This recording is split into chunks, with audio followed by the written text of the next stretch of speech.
Welcome to the Avro Heritage Museum podcast.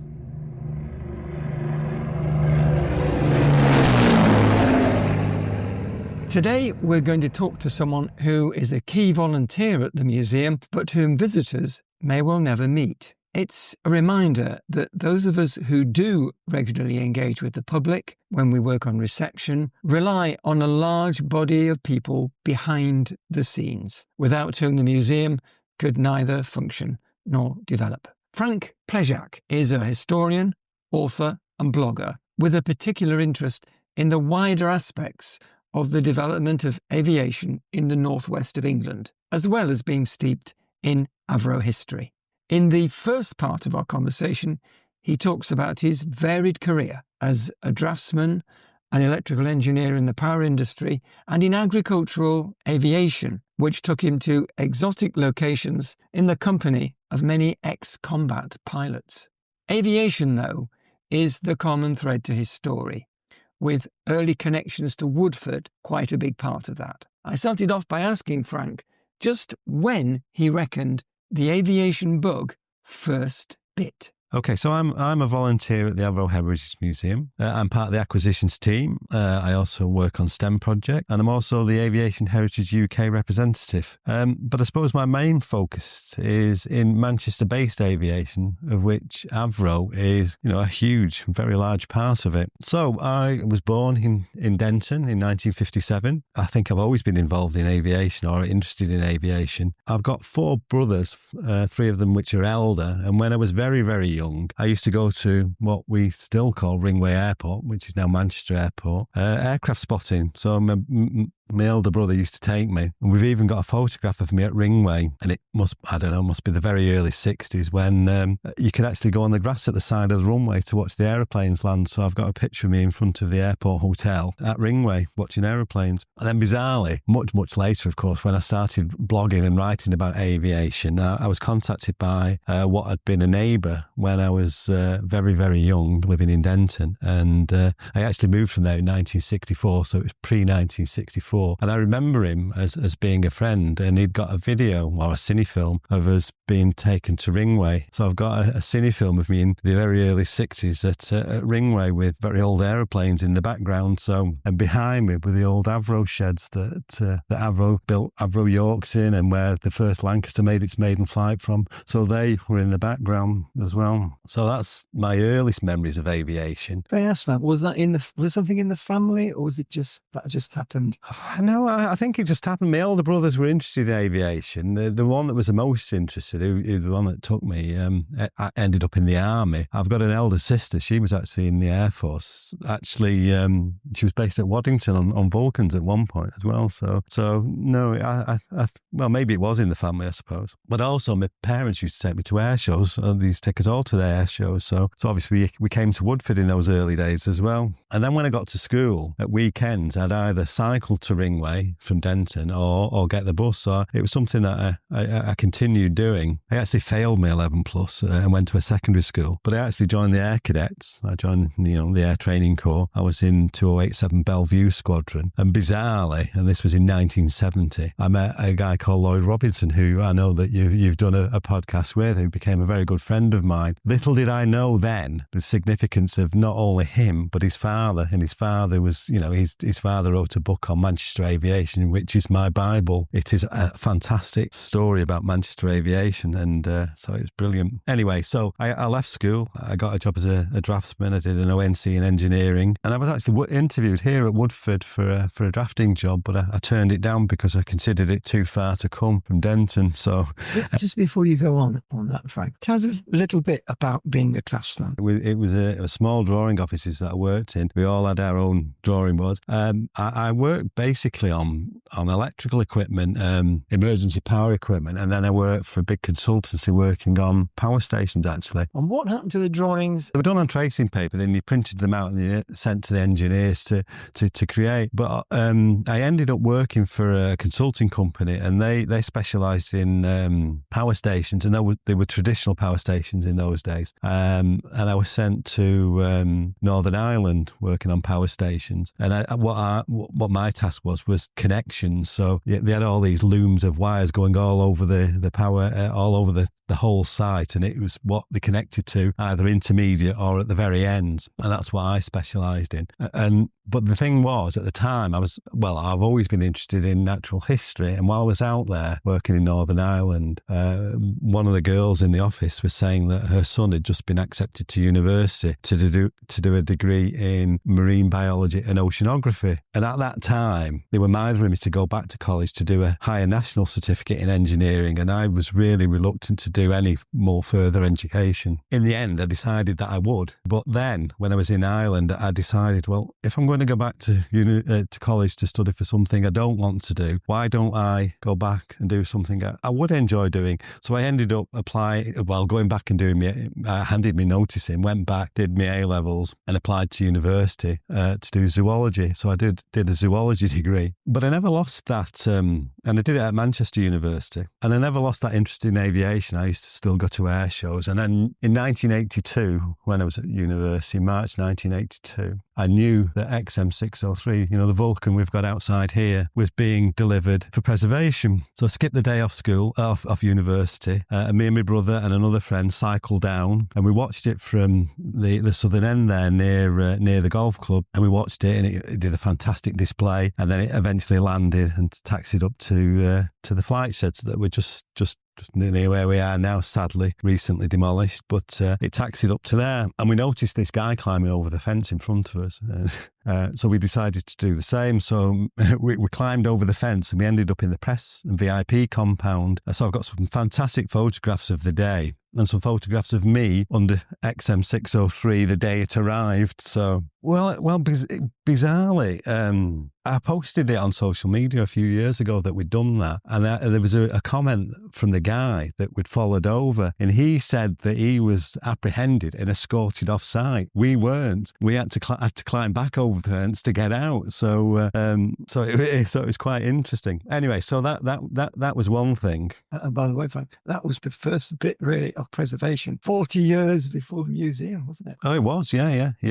Absolutely. Yeah. And it's still here, of course, looking fabulous. Anyway, so I got my zoology degree. And I actually, before I left the university, I actually noticed that there was an advert for a course called Bioaeronautics, a master's degree at what was then Cranfield Institute of Technology. And it was a College of Aeronautics, which sounded like an ideal thing for me with my, interest in natural history and aviation. Yeah. Well, Cranfield Institute of Technology is now Cranfield University. And anyway, bioaeronautics, I suppose, is just a grand title for agricultural aviation, which was fantastic for me because Cranfield at the time was just like a World War II RAF airfield with all the old hangars and the old buildings and everything, and lots of flying. It was fantastic. And we actually got flying lessons as part of the course. Just to explain them, Frank, so this is agriculture and aviation. Is this to do with what? Crop dusting, that sort of thing? Exactly that. It's basically the use of aeroplanes in agriculture, remote sensing, land management, wildlife monitoring and things like that. So we did lots of tests on aeroplanes.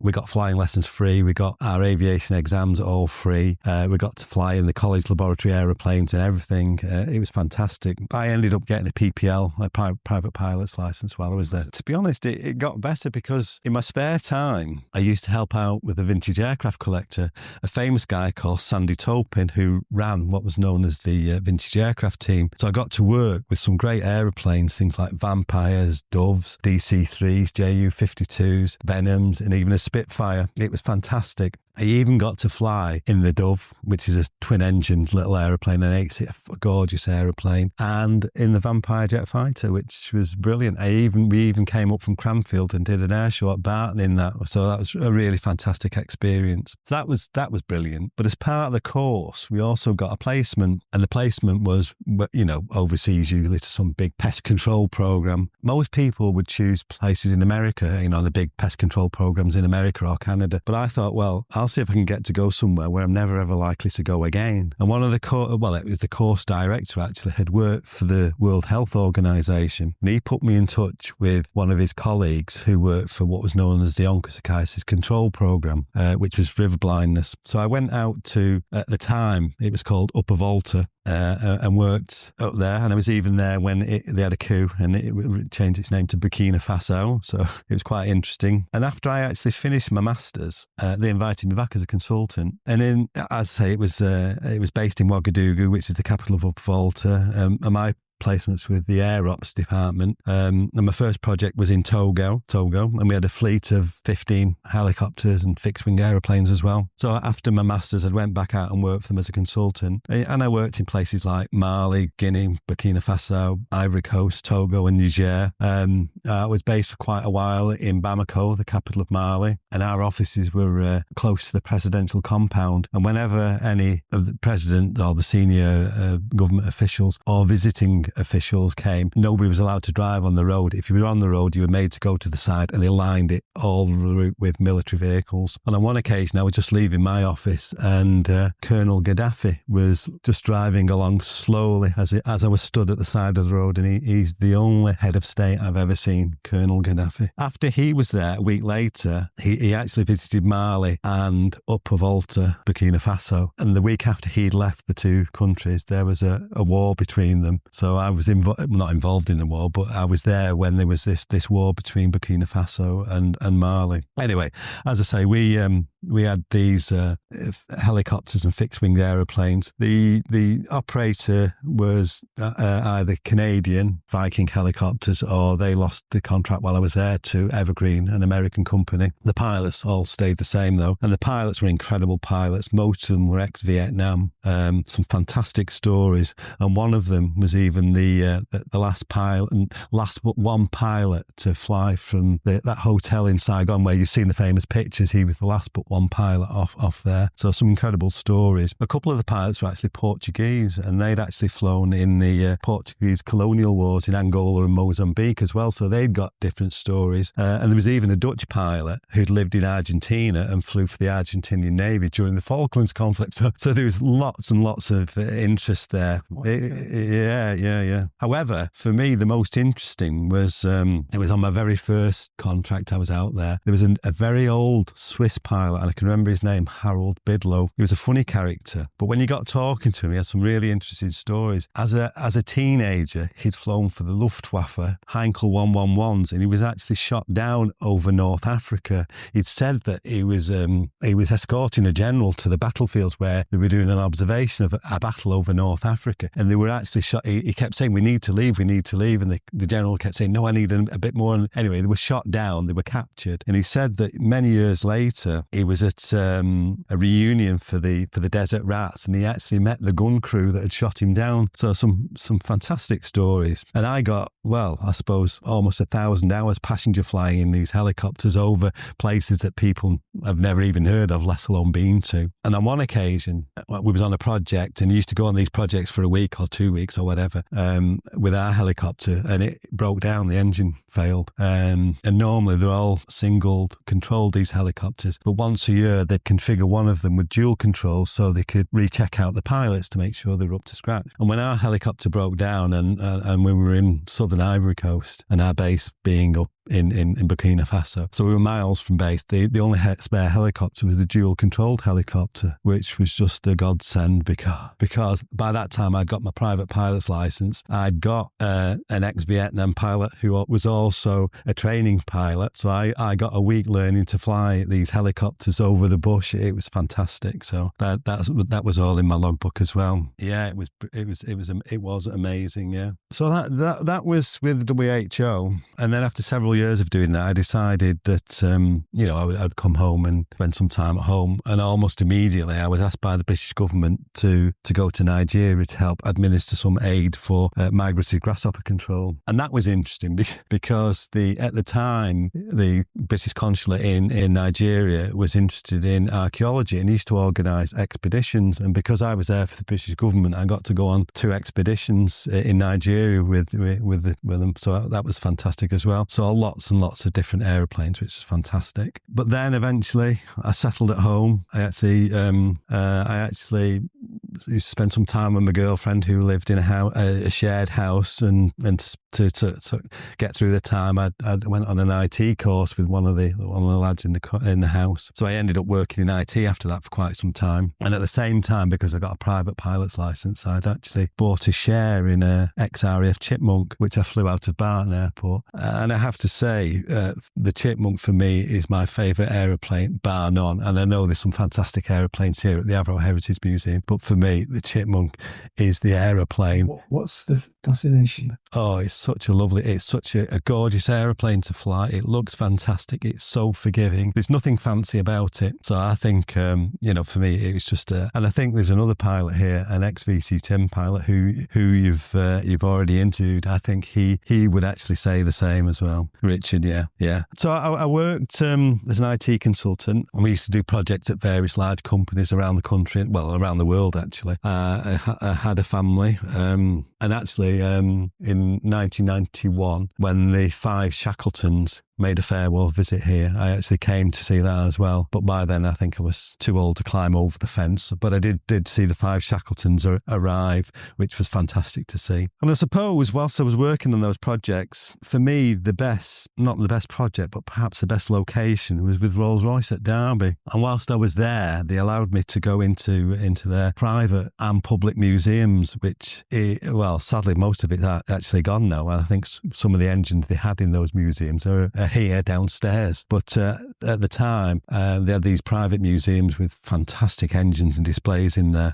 Really, really good. And another project I worked on was at Anglian Water, and the on-site project manager was the daughter of a very famous SR-71 Blackbird pilot. He, these were the big black American spy planes. And he also used to fly wild weasels in the Phantoms. And basically that was where they used to bait Vietnamese radar situations with these Phantoms. They would fly in, so they would lock onto them so that other aeroplanes could attack them. So really dangerous. So it's fantastic stories. And although he was retired, he used to travel the world giving sellout talks about his experiences flying the SR-71 and the wild weasel stuff. And I said, I'd love to come to one of his talks. He's ever over in England. And none of them actually materialised while I was working there. But she said, well, it's not a problem. He's over here at the moment. Come out for a meal with us and have a chat to him. So I did. I had this incredible evening talking with this guy, and he still flies to this day in America. So it was a fantastic evening talking to him. And I kept in communication for quite some time. And he offered to come and do a talk in Manchester. So I contacted I was nothing to do with the Avro Heritage Museum at the time. I'd actually been, but only as a visitor. And I contacted them to see whether they'd like him to do a talk for them to raise money for their funds. And it was Ian Lomax, one of our trustees, who I contacted. So they hosted him, and it raised money for the museum. And I suppose that was my first involvement with the Avro Heritage Museum, really.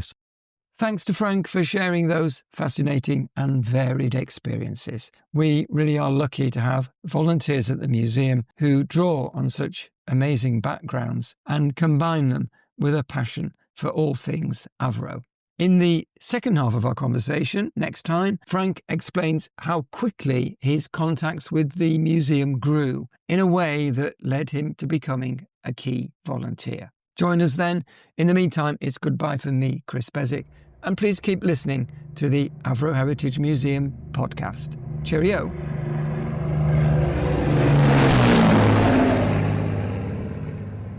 Make sure you follow us in your podcast app to ensure that you don't miss out on future episodes.